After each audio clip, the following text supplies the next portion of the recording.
Hello everyone, PT Tech here. Today I am actually setting up a brand new gaming setup here in LA. I've been planning to make the move for a while, but I've been staying down here for a bit and I figured I might as well set up a gaming setup here.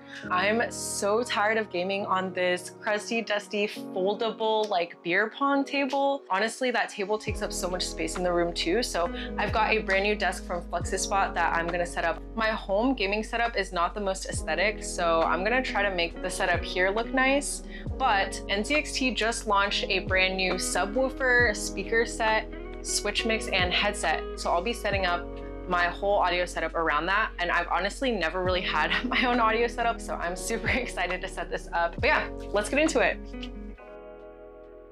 So first things first, I have to clear off the old plastic fold-out table. I've been down in LA on and off for the past couple months, and my IRL duo has been so nice and let me basically set up camp next to him. But that table is so big, it's taking up so much space and it's so ugly, so I ended up choosing a 24x48 bamboo tabletop from Flexispot. They sent over their E7 Pro Plus standing desk, so I chose the white base with that bamboo top, and now we're just like unpacking it. The table came in 3 boxes and that blue one was really heavy, so you should definitely phone a friend to help. The manual says get a friend for help and that you need a drill, which I agree with wholeheartedly, and with both, this entire process took about 25 to 30 minutes, but as you can see, I was struggling with the tool that they included, so you definitely need a drill for this. Overall though, the process to build this desk was super simple and straightforward. Everything that you need comes in the box, besides the drill and the LTT screwdriver, of course. That white stand in the middle that's kind of holding up the table actually extends to up to like 70 inches, which is the size of their biggest tabletop. So I guess like theoretically, if I were to upgrade to a bigger table in the future, I could just like get a new top and just swap it out, I think. The power cables hella remind me of PSU cables. They basically look exactly the same, which is kind of funny. After 30 minutes of hard labor, it was finally time to carry the desk into the room, and this thing is about 70 pounds, so don't try to do this by yourself. Also, I didn't want to peel the plastic on the control pad earlier because I didn't want to scratch it, but then I realized that after it was installed, it's like impossible to tear off, so I kind of goofed there.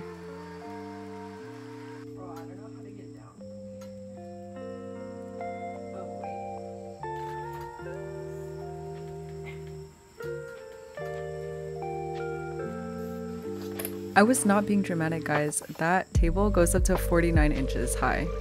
Anyways, now it's finally time to set up my PC. Look at me fail at doing that. This is that $1,300 nzxt Asus and Intel gaming PC that I built for my last YouTube video, and I've just brought this down to LA so I can edit and game when I'm not home.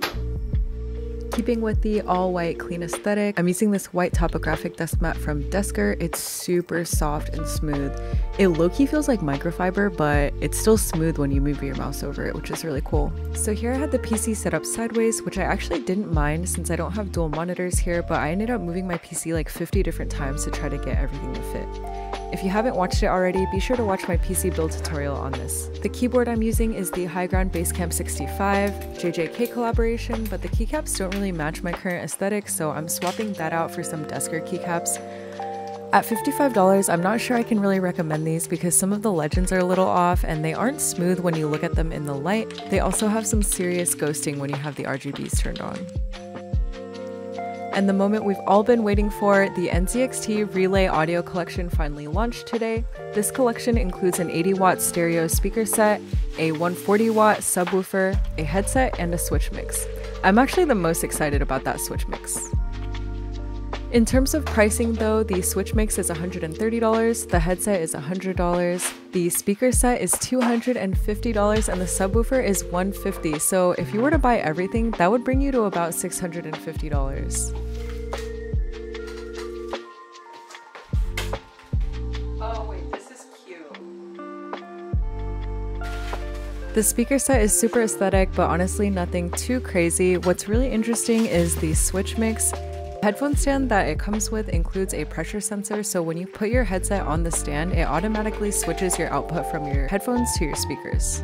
And I have no experience setting up any speakers or audio stuff, but this only took me like 30 minutes to set up, and half of that was me deciding where to put my PC. The switch mix also has a volume control for the speakers and then a slider to control game versus voice, but I think it's a little bit redundant, although I do feel super cool sliding the slider around. So the switch mix controls basically everything and then connects to your PC via USB-C to USB-A cable.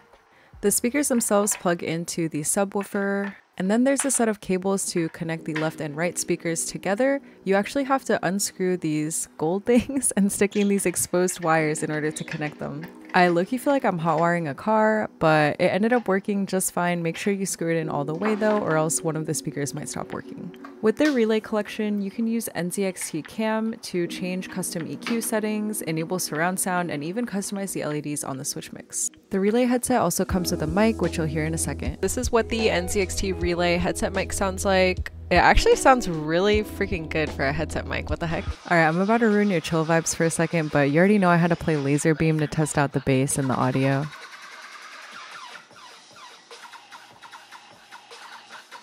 And the chill vibes are back just in time for us to build the chair. So Hinomi ended up sending me their H1 ergonomic chair in mint green. This chair arrived in a massive box and was honestly pretty heavy, but everything was super easy to assemble. The only thing that really required assembly was popping all the wheels onto the stand, but the rest of the chair actually came pretty much assembled. As someone who's assembled one too many gaming chairs, I breathed a huge sigh of relief when I saw that I didn't have to screw in the various parts of the chair, and honestly, that's what I would expect from a $550 chair, but you never know.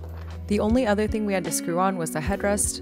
My favorite feature is that you can open and close the chair, which makes storage super convenient, especially if you have a sit and stand desk like me, or if you just have limited space in your house. You can also lean the chair all the way back and extend the footrest, which makes relaxing super comfortable. This chair comes in 4 different colors, including a bright red, but I thought the green was the cutest. And here is the finished setup with the chair underneath the desk. Please do not look at the cables, those are a work in progress. At the end of the day, I love how easy switching between your speakers and headphones is with the relay set, but it is a little bit pricey. I definitely enjoyed the versatility of switching between gaming, watching shows, and listening to music though. Anyways, thank you guys so much for watching. I would love to hear your thoughts on whether or not you think the relay set is worth it. As always, follow for more aesthetic PC builds, and as a reward for sticking till the end, here's some raw, unedited footage of me playing Aim Labs.